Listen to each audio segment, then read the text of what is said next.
राष्ट्रवाद यही रह गया है कि किसी एक पर्टिकुलर इंसान को जो गवर्नमेंट में बैठा है, जिसको जनता ने चुन के देश चलाने की जिम्मेवारी दी है, वो सही करे या गलत करे उसका गुणगान करते रहे। क्या यूथ को यही करना चाहिए?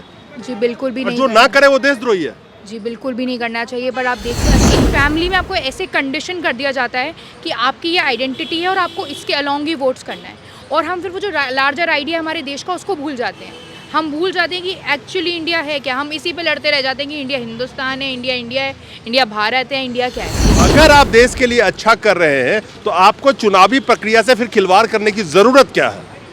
क्या ये सीधा संदेश जनता नहीं समझ रही है कि what you are trying to do? Sir I think अगर चुनावी जो पूरा प्रोसीजर है उससे खिलवाड़ नहीं करेंगे, बट आप पूरा कॉन्स्टिट्यूशनल मैकेनिज्म देखिए, वो ऐसे बना दिया गया है कि चाहे वो छोटा बच्चा हो या फिर वो एक बड़ा इंसान हो, उसको पता है कि हमें इसको जाके वोट करना है। देयर आर पीपल, जब मैंने पिछले साल मैंने पहली बार वोट किया अपनी लाइफ में, और मैंने जब देखा वहाँ पे जाके लोगों को पता भी नहीं है कि कमल का मतलब क्या है या हाथ जो है उसका मतलब क्या है। उन्हें बस ये पता है कि एक कमल है, उसको वोट करना है। दे डोंट इवन नो कि उनकी कॉन्स्टिट्यूएंसी से कौन खड़ा हो रहा है। इंदिरा गांधी ने इमरजेंसी लगाई थी 1975 में, जब हम जिक्र करते हैं तो उस इमरजेंसी जब इंदिरा गांधी ने लगाई थी, इंदिरा गांधी को इलाहाबाद हाई कोर्ट से सजा क्या हुई थी और उन पर आरोप क्या लगे थे? एक सभा के दौरान एक लाउड स्पीकर का तार सरकारी बिजली खंबे से लगा लिया था अपने सभा के दौरान, यानी कि सरकारी बिजली के इस्तेमाल का यही आरोप था उन पे, जिसकी वजह से उनको डिस्क्वालीफाई किया था उस वक्त के जज ने, हाई कोर्ट ने, कि इन्होंने गलत किया है। इलेक्शन कमीशन की जब हम बात कर रहे हैं, दिक्कत क्या आने वाली है आज के डेट में, तो पूरा प्रशासन ही, पूरा तंत्र ही इलेक्शन जितवाने में लग जाता है जो सत्ता में बैठा है उसको। तो क्या वो ऐसा कोई जज साहब हैं आज के डेट में, या ऐसा कोई न्यायालय का निर्णय आएगा और निर्णय जो आया है उसको पलटने के लिए संसद में बैठ के उसको पलटने के लिए बिल ले आया जाता है, तो आखिर इस देश की डेमोक्रेसी बचेगी कैसे? आप आवाज़ कल को यहाँ आज खड़ी होकर बात करिए, कल को नहीं कर पाएंगी। सर मुझे यही लगता है दैट सबसे पहली चीज़ तो ये है कि हम कम्प्लीटली, अगर हम देखें कम्युनिस्ट कंट्रीज़ को, जैसे कि चाइना, अब अगेन दिस माइट साउंड कि मैं वही गवर्नमेंटल चांस ले रही हूँ क्योंकि वो भी बस दूसरी कंट्रीज़ को दिखाते रहते हैं, बट तब भी अगर हम देखें या नॉर्थ कोरिया, उससे बहुत ज़्यादा बेटर कंडीशन है हमारे देश की। That our lives begin to end the day we become silent about things that matter. जिस दिन हम उन चीज़ों के लिए बोलना बंद कर देंगे जो चीज़ें सच में मैटर करती हैं, हम मर जाएंगे। और मुझे लगता है ऐसे कि हम कुछ ना बोलें, ऐसे जीवन से बेहतर मौत है। खुशी से मिलके मुझे तो बहुत खुशी हुई, शायद आपको भी होगी। We are conducting the survey for 2024 who Modi और opposition, I mean the India is the full form of opposition organization which has recently met, Indian national developmental inclusive alliances. Ma'am, my first question to you, yesterday PM came into the parliament and he gave a speech for almost 2 hours, and all over the India, whole people was waiting for his reply on the Manipur. But in the approximated 2 hours speech, hardly he spoke about the Manipur 2-3 minutes. But all the time he was blaming the opposition, whatever happened in the past. Whatever happened, due to that, people rejected the Congress party in 2014 and changed the government. Do you think Mr. Modi's speech was on the Manipur, or he just trying to blame the opposition for everything all the time in 10 years? I think he was just trying to beat around the bush, because you see what happens is if he is going to answer the real questions, people are going to understand what the problems are. But the thing is that he doesn't answer those questions, he just evades them और opposition के ऊपर डाल देते हैं पूरा। और ऐसा नहीं है कि ऑपोजिशन कुछ गलत करती है, ऑपोजिशन भी सेम ही चीज़ करती है। And I don't even understand, I was a political science student, but still वो जो हम थ्योरेटिकली पढ़ते हैं वो बिल्कुल डिफरेंट होता है when you see on the ground. I don't even understand कि ये जो एक विशियस साइकिल है और जो प्रॉब्लम है ये कि opposition blaming the current government blaming the opposition. If you read the constitution you realise that the role of the opposition is far more important than the government itself, because they have to keep the government in check and uphold the democratic and representative parliamentary democracy of India. But ये same चीज़ चलती रहती है। And I think एक चीज़ और है कि अगर हम अपने यूथ को देखें आजकल, hardly anyone of them are even aware of what is happening. हम सोचते हैं अगर आपने सोशल साइंस पढ़ी है, so okay, it's your duty to be aware of these issues. But there are students who study sciences and commerce, they don't even know what is happening in Manipur. They are only concerned about themselves. And then you look at the brain drain thing. I just went to the visa application office and there are hundreds of thousands of students who want to go out of the country because they believe कि ये कैसा हमारे देश का हाल चल रहा है। आप देखते हैं, अगर पहले हम देखते हैं pre liberalisation, pre-1991, there were students who wanted to go out, but they wanted to come back and contribute in this country. But now, I myself, I reconsider my decision of should I come back and should I work over here. Not because I don't love my country, I deeply love my country, but that idea of nationalism, which is being evoked these days, is something which I believe is of highly along those lines of what Savarkar propagated. But what we need are more Gandhis who could believe in the idea of upholding the nation and its unity in diversity. नहीं, आपने अभी nationalism की बात करी है और since you are speaking in Hindi I believe that people should मैं भी हिंदी में बोलना पसंद करूंगा कि लोग बिल्कुल, समझे बहुत सारे हाँ जी। लोगों तक बातें पहुंचे हम लोगों की जो हिंदी ज़्यादा लोग समझते हैं हमारे देश में। क्या राष्ट्रवाद यही रह गया है कि किसी एक पर्टिकुलर इंसान को जो गवर्नमेंट में बैठा है जिसको जनता ने चुन के देश चलाने की जिम्मेवारी दी है वो सही करे या गलत करे उसका गुणगान करते रहे? क्या यूथ को यही करना चाहिए? जी बिल्कुल भी और नहीं जो ना करे वो देशद्रोही है। जी बिल्कुल भी नहीं करना चाहिए। पर आप देखिए आजकल वही हो गया। मैं अपने खुद के दोस्तों में कुछ देखती हूँ तो मेरे को यही लगता है जैसे अब मैं I was in lady Shri Ram college, मैंने वहाँ पे पॉलिटिकल साइंस ऑनर्स अभी कंप्लीट किया। अब मुझे वहाँ पे लगता था एक ऐसा सोशल साइंस का स्पेस एक इंक्लूसिविटी है कि हाँ इतने ज़्यादा मार्क्स लाकर और ये सब ला के स्टूडेंट्स यहाँ पे बैठे हैं तो हम इस चीज़ से आगे बढ़ चुके हैं कि सिर्फ हमें ऐसे वोट नहीं करना कि अच्छा ये किसी एक सांप्रदायिकता या किसी एक को रिप्रेजेंट कर रहे हैं तो हम उसी को वोट करें। बट वहाँ पर भी मुझे ऐसे स्टूडेंट्स मिले और हर जगह आप देखेंगे आपको कहीं ना कहीं ऐसे यूथ मिलेंगे। और इसका सबसे इंपॉर्टेंट कारण मुझे लगता है कंडीशनिंग है। एक फैमिली में आपको ऐसे कंडीशन कर दिया जाता है कि आपकी ये आइडेंटिटी है और आपको इसके अलॉन्ग ही वोट्स करना है और हम फिर वो जो लार्जर आइडिया हमारे देश का उसको भूल जाते हैं। हम भूल जाते हैं कि एक्चुअली इंडिया है क्या। हम इसी पे लड़ते रह जाते हैं कि इंडिया हिंदुस्तान है, इंडिया है, इंडिया भारत है, इंडिया क्या है। हम इसी चीज़ पे लड़ते रह जाते हैं और हमें भूल जाते हैं कि हम जिस पाकिस्तान को ब्लेम करते हैं वो एक थियोक्रेटिक नेशन है, that's an Islamic Republic. But India is a parliamentary democracy, it's not a theocratic nation, it's a secular country, that's what a constitution says. और आपने एक प्रीमियम कॉलेज से पढ़ाई करी है, पोल साइंस किया है, बहुत सारे इंस्टीट्यूशंस बने थे हमारे देश में जो मेज़र करते थे कि हमारे कंट्रीज़ का हेल्थ क्या है, किस दिशा में हमारे देश जा रहे हैं। आज उन इंस्टीट्यूशंस के ऊपर एक बहुत बड़ा दबाव बनाया गया है। हम अभी बात कर सकते हैं कल की जब सुप्रीम कोर्ट ने कहा था कि सबसे बड़ी बात है डेमोक्रेसी में फ्री एंड फेयर इलेक्शन, और जब तक फ्री एंड फेयर इलेक्शन होगा डेमोक्रेसी तभी जिंदा रहेगा। क्योंकि जब कोई रूल कर रहा है हमारे देश में और उसको इस बात का डर ना लगे कि अगले चुनाव में अगर मैं गलत करता हूँ जनता हमें नकार देगी या उतार देगी, तो उसको डर, ये अगर चीज़ें ना हो डर किस बात का होगा। अभी सुप्रीम कोर्ट का मार्च में जो एक फैसला आया था जिसमें इलेक्शन कमीशन के ऊपर बहुत सारे सवाल उठ रहे थे, इसी के ऊपर बहुत सारे सवाल उठ रहे थे। उन्होंने कहा कि नहीं, सरकार इलेक्शन कमिश्नर को या चीफ इलेक्शन कमिश्नर को अपॉइंटमेंट नहीं करेगी, क्योंकि अगर वो चुनती है तो वो इलेक्शन कमिश्नर हो, चीफ इलेक्शन कमिश्नर हो, सरकार से सवाल नहीं कर सकता। वो पीएम को क्या सजा दे सकता है किसी गलती के खिलाफ इलेक्शन में? नहीं दे सकता। जब उन्होंने फैसला दिया तो उस फैसले के अंदर में उन्होंने रिक्रूटमेंट की एक नई प्रक्रिया बताई। अब उसको पलटने के लिए कल बिल लेके आ गए हैं। तो अगर आप देश के लिए अच्छा कर रहे हैं तो आपको चुनावी प्रक्रिया से फिर खिलवाड़ करने की जरूरत क्या है? क्या ये सीधा संदेश जनता नहीं समझ रही है कि what you are trying to do? Sir I think अगर चुनावी जो पूरा प्रोसीजर है उससे खिलवाड़ नहीं करेंगे और if they will not try to find ways through that, तो फिर उनके पास वो अच्छा और बुरा जो भी है वो उनको करने की अपॉर्चुनिटी नहीं मिलेगी ना। उन्हें पहले उन इलेक्शन से खिलवाड़ करना पड़ेगा। And I am not saying खिलवाड़ इन द सेंस जो बोलते हैं कि अरे ये मशीन में ही प्रॉब्लम थी, ईवीएम में प्रॉब्लम थी, ये सब नहीं खिलवाड़। बट आप पूरा कॉन्स्टिट्यूशनल मैकेनिज्म देखिए, वो ऐसे बना दिया गया है कि चाहे वो छोटा बच्चा हो या फिर वो एक बड़ा इंसान हो, उसको पता है कि हमें इसको जाके वोट करना है। देयर आर पीपल, जब मैंने पिछले साल मैंने पहली बार वोट किया अपनी लाइफ में, और मैंने जब देखा वहाँ पे जाके लोगों को पता भी नहीं है कि कमल का मतलब क्या है या हाथ जो है उसका मतलब क्या है। उन्हें बस ये पता है कि एक कमल है, उसको वोट करना है। दे डोंट इवन नो कि उनकी कॉन्स्टिट्यूएंसी से कौन खड़ा हो रहा है। And I think that is the biggest problem, क्योंकि अब हमने बस एक सुप्रीम लीडर को देख लिया और हम उसके लिए वोट करते हैं। हम भूल गए कि पार्लियामेंट्री डेमोक्रेसी में आप मेंबर्स ऑफ पार्लियामेंट चुनते हैं and you choose that from your constituency.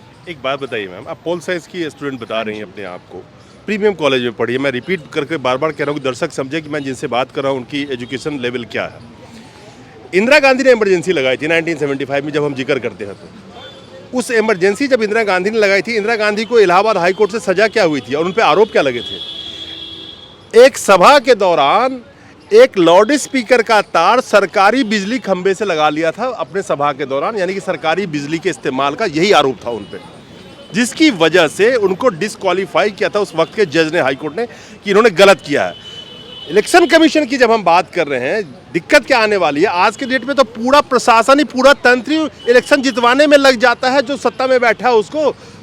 तो क्या वो ऐसा कोई जज साहब हैं आज के डेट में, या ऐसा कोई न्यायालय का निर्णय आएगा और निर्णय जो आया है उसको पलटने के लिए संसद में बैठ के उसको पलटने के लिए बिल ले आया जाता है, तो आखिर इस देश की डेमोक्रेसी बचेगी कैसे? आप आवाज़ कल को यहाँ आज खड़ी होकर बात करिए, कल को नहीं कर पाएंगी। सर मुझे यही लगता है दैट सबसे पहली चीज़ तो ये है कि हम कम्प्लीटली, अगर हम देखें कम्युनिस्ट कंट्रीज़ को जैसे कि चाइना, अब अगेन दिस माइट साउंड कि मैं वही गवर्नमेंटल चांस ले रही हूँ क्योंकि वो भी बस दूसरी कंट्रीज़ को दिखाते रहते हैं, बट तब भी अगर हम देखें या नॉर्थ कोरिया, उससे बहुत ज़्यादा बेटर कंडीशन है हमारे देश की, मैकेनिज़म्स अभी भी इन प्लेस है। बट मुझे ऐसा लगता है कि वो जो मैकेनिज़म्स हैं, वो अपना जो विगर है जिसकी वजह से वो शुरू हुए थे, जो हमारे कॉन्स्टिट्यूशन के फाउंडर्स थे, डॉक्टर अंबेडकर जैसे लोग जिन्होंने कॉन्स्टिट्यूशन फ्रेम किया, वो जो कॉन्स्टिट्यूशन का एसेंस था वो तभी मेंटेन हो सकता है जब जो यंगस्टर्स हैं हमारी कंट्री के, स्पेशली वो, क्योंकि मुझे ऐसा लगता है अगर हम देखें जो लोग एक एज क्रॉस कर चुके हैं, उन्हें उसके बाद चेंज करना, उनकी कंडीशनिंग को ब्रेक करना is something which is next to impossible. चलिए, आप एक यंग हैं और हमारे देश की पॉपुलेशन अभी यंग है, 64% जो पॉपुलेशन है ना वो यंग जनरेशन की है अभी। 64% of total population India is young right now. 2035 में ये 64% जो आबादी है इंडिया, हमारे बूढ़ों की आबादी में चली जाएगी, जिनकी एज 60 से ज़्यादा होगी, ये पलट जाएगा 2035 में जाके। आज आप यंग हैं, क्या आपको लगता है कि हमारे देश को जिस दिशा में ले जाया जा रहा है, क्या आज के यंग जनरेशन के लिए वो दिशा सही है?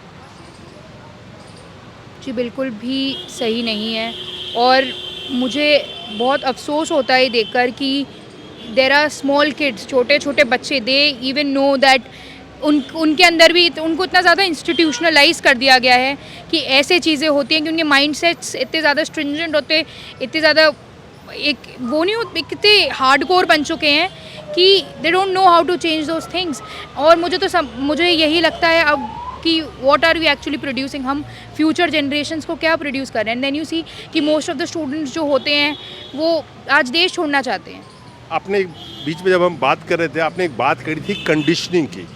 यू डोंट थिंक कि जिसकी रिस्पॉन्सिबिलिटी सबसे ज़्यादा इस देश में है कि लोगों के जो घर घर तक पहुंच है, जिसकी मैं मीडिया की बात कर रहा हूँ, जिस तरह से आज के डेट में मीडिया बिहेव कर रही है, चाहे प्रिंट मीडिया को ले लीजिए या आप इलेक्ट्रॉनिक मीडिया को ले लीजिए, you don't think it is a very dangerous for this country right now? It is immensely dangerous. Media is the fourth pillar of democracy and they're not doing anything. I have left watching these mainstream channels. अगर आप देखें, I believe एक DNA आता था, वो school, I was in a very good school also, back in school, तो school में भी हमें हमारी टीचर प्रमोट करते थे वो DNA देखने के लिए, और तब मुझे लगता था कि कितना अच्छा है, पूरे दिन का न्यूज़ बताते हैं। बट अब जब मैं उसे वॉच करती हूँ तो मुझे लगता है ये न्यूज़ नहीं बताते, पूरे दिन की बकवास बताते हैं। Hosted by the Sudhir Chaudhary. Yeah, the Sudhir Chaudhary one. Yeah. Even for that matter, Arnab Goswami and that lady of, I don't know what is the news channel, वो Times Now या कुछ की है।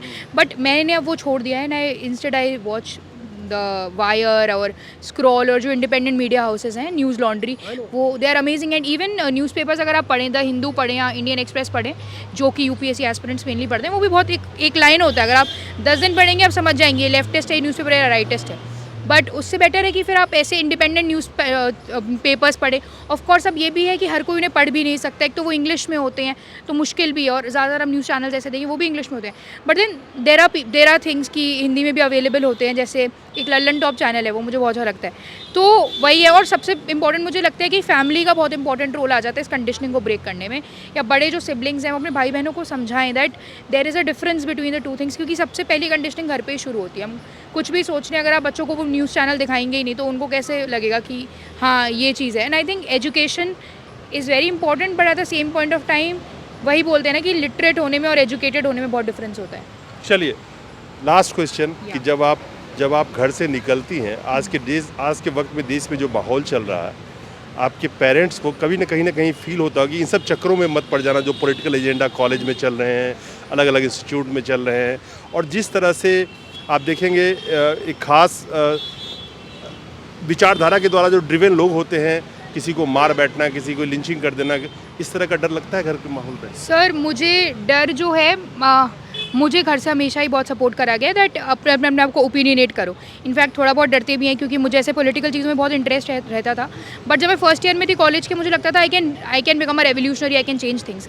अब मुझे लगता है कि चेंज करना बहुत ही मुश्किल है। इवन अगर आप सिस्टम में जाओगे, अभी जो वो गुरुग्राम और नूह में जो इंसिडेंट हुआ था, there was an IPS officer जिन्हें बरेली के थे आई गेस, उन्हें ट्रांसफ़र कर दिया गया था because and he cracked UPSC in his first attempt. तो वो उस इंस्टीट्यूशन की भी जो सैंक्टिटी है, उससे इतना ज़्यादा वो कर दिया कि अब लगता है ये देने से क्या फ़ायदा, आपको काम तो एक चीज़ के भीतर ही करना है। ऑल्दो वो परमानेंट ब्यूरोक्रेसी है, वो परमानेंट एग्जीक्यूटिव है कंट्री के फिर भी। बट हाँ, एक चीज़ है जिसकी वजह से मुझे इस देश में आज थोड़ा डर लगता है, एंड दैट इज़ अबाउट, डर भी क्या लगता है, ये लगता है कि पीपल विल जज you, and that is about being a minority. The reason I don't wear a hijab is because my family fears this, that if I would wear a hijab, my identity of being a Muslim will be very clear, and that is not safe in India. मेरे को मंदिर जाने का भी उतना ही शौक़ है जितना मुझे एक मज़ार पे जाने का है। पर वही बात है कि अगर मैं एक मंदिर में जाती हूँ और मैं अपनी दोस्त के संग गई थी थोड़े टाइम पहले, तो एक पुजारी हैं, तो मुझे मंत्र याद थे, सबको याद होते हैं, आप बचपन से सुनते हैं, आपका देश आपको याद है। तो मुझसे पूछते हैं आपका नाम क्या है, मैंने कहा खुशी। तो पूछा आपका नाम क्या है, मुझे लगा उन्होंने मेरा सर नेम पूछा। तो मैं कंफ्यूज हो गई। तो मेरी फ्रेंड मुझे बाद में आके बोलती है कि खुशी तुम कुछ भी कह देती हैं आगे। मैंने कहा नहीं, मेरा नाम खुशी खान है और मेरा नाम खुशी खान ही रहेगा। अगर मुझे इस देश में अगर डर के जीना है तो फिर मैं यहाँ से बाहर नहीं चले जाऊँ, वहाँ पे भी सेकंड ग्रेड सिटीजन ट्रीट करेंगे और यहाँ पे भी वही करेंगे।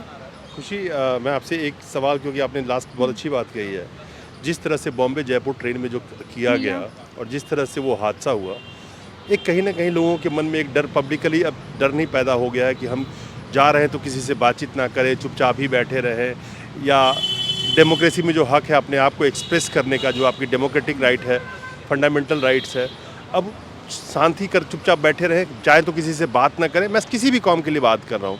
जिस तरह से फिर वही गोदी मीडिया ने जो मुहिम चला रखी है, जिस तरह से लोगों के ब्रेन वॉश हुए हैं, क्या लगता नहीं है कि इस देश में चलने में भी डर लग रहा है लोगों को आज के? एक समय ऐसा आ चुका है सर, पर मुझे ऐसा लगता है एक साइकोलॉजी में एक जनरलाइजेशन और स्टीरियोटाइप क्रिएशन ऐसी होता है कि हमें लगता है एक इंसान, मतलब ये पूरी कौम ऐसी है तो इसका हर एक इंसान ऐसा ही होगा। मेरे भी कुछ दोस्त हैं, मुझे लगता है इसका एक वे आउट यही है कि मेरे बहुत दोस्त हैं, वो भी कभी कभी ऐसे ही मजाक बना देना, अरे चाहे वो नॉन वेज खाने के लिए कुछ भी मजाक में बोल देना। बट वो मजाक को अगर आप वहीं पे क्वेश्चन कर दें तो वो मजाक कभी भी एक स्टीरियोटाइप नहीं बन पाएगा, क्योंकि मजाक एक तरफ होता है बट आपकी आइडेंटिटी एक तरफ होती है। और जितने कि आप एक इंडियन हैं उतना ही आप एक मुस्लिम भी हैं एंड उतना ही आप एक हिंदू भी हैं, बट वो चीज़ आपकी आइडिया ऑफ अ नेशन के बीच में कभी नहीं आनी चाहिए। इस देश को सर्व करना हम सबकी वो है, but at the same time strong रहिए। अगर वही है, I am a very philosophical person, अगर आपको ऐसे ही मरना होगा आप ऐसे ही मर जाएंगे ट्रेन में। बट हाँ, वही है कि इसके लिए कुछ करना चाहिए, ये बहुत गलत है और मुझे समझ नहीं आता ये इस चीज़ का कुछ एंड भी है या नहीं। मतलब I used to be very thank you Khushi, and the way you have spoken and given the answer to all the things. I am very proud of you, I can say that. I am very proud of you. On camera I am telling you. I am very proud of you, and we need the thousands of students like you and with the same outspoken, and they should express themselves. Then solution will come. If you'll keep mum. मुझे एक चीज़ और बोलनी है। एक Martin Luther king का बहुत अच्छा वो है, उन्होंने भी रेसिज्म के लिए बहुत आवाज़ उठाई। तो उन्होंने ये बोला था that Our lives begin to end the day we become silent about things that matter. जिस दिन हम उन चीज़ों के लिए बोलना बंद कर देंगे जो चीज़ें सच में मैटर करती हैं, हम मर जाएंगे। और मुझे लगता है ऐसे कि हम कुछ ना बोलें, ऐसे जीवन से बेहतर मौत है। तो हमेशा स्ट्रॉन्ग रहिए, बोलिए, चाहे फिर जो भी कॉन्सिक्वेंसेज हों। रियली खुशी से मिलके मुझे तो बहुत खुशी हुई, शायद आपको भी होगी। नमस्कार।